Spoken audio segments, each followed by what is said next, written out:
Speaking of the Ashes, you're putting your selector's hat on here for a second. Who's in our opening attack for the first Test?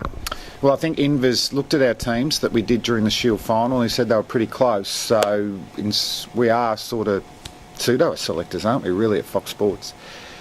I'm going with Cowan, Warner, Hughes, Khawaja. Time for him to play. I think he's got a very good technique. The thing about Hughes and Khawaja is they've scored a lot of hundreds, grade cricket, state cricket, and I think that's a real skill to be able to go on and get a big score. I think Philip Hughes, if he averages 45 in Test cricket, he'll always battle a bit in India, but he's not on his Pat Malone, is he? Greats like Ricky Ponting and Justin Langer didn't score a lot of runs over there. Five's obviously Michael Clarke. What a great job he's done, the captaincy. I want Shane Watson to bat 6 and bowl his medium paces. I think he's a great cricketer. We just want him at his best, and I think he's at his best when he is bowling. I think it gives a confidence towards his batting. Matthew Wade's at 7, James Pattinson's 8, Ryan Harris 9, Stark 10, Nathan Lyon 11. So at this stage, Peter Siddle's missing out. So that's pretty tough. But the way Ryan Harris bowled in those Shield final, and probably in the last 3 games, I mean, he once again showed that he's just a class fast bowler, but he bowled a lot of overs in those games. Whether he can play 5 Tests, that's why we need Peter Siddle as backup. I take Brad Haddon as backup there as well, because he's already shown what a fantastic cricketer he is. James Faulkner probably has to go. Really competitive young player. Jackson Bird, I think he was man of the match in his last Test match. I think he was born to bowl in England. The spare batsmen are the tough ones. I can't think of them off the top of my head, but that's the nucleus of the squad from my end. You mentioned players being born to bowl in England. What are the sort of adjustments you need to make as a bowler going from Australian conditions and or Indian ones to over there in England? Yeah, I think you just got to bowl a little bit fuller. I didn't play any Test cricket over there. I had one tour 2001 just playing the county games, and I was surprised how dry the pitches were. I thought they were green seamers, but it was amazing.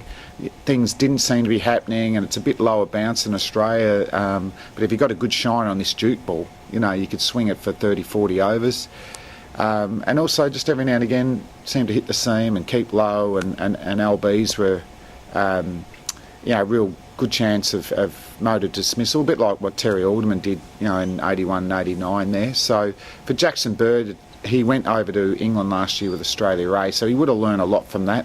And I think his natural length in Australia, just a little bit fuller. But having said that, you don't want to get too far away from your own game. I think Glenn McGrath, probably pitched fractionally fuller in England, but the accuracy, bounce, which Bird's got as well, he's got a natural outswinger. They're enough, as long as you bowl them consistently enough to get a lot of wickets over in England.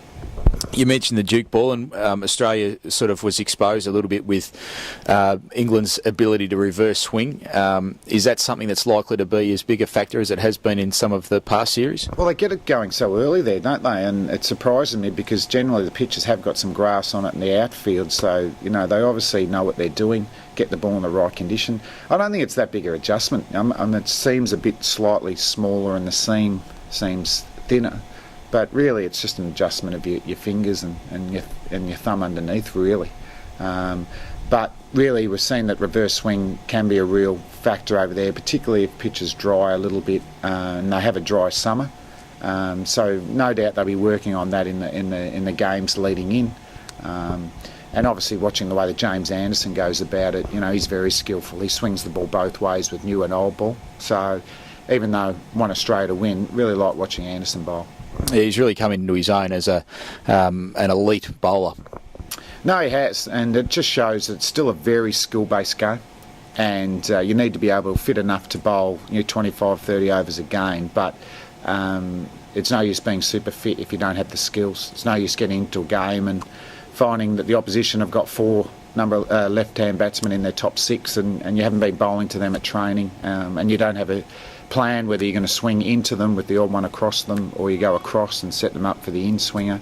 You're going to, as a right-hand bowler, bowl off cutters to move away from the left-hand batsman. So really it's about the preparation, and we've got a few tour games. There's an Australia A series before that.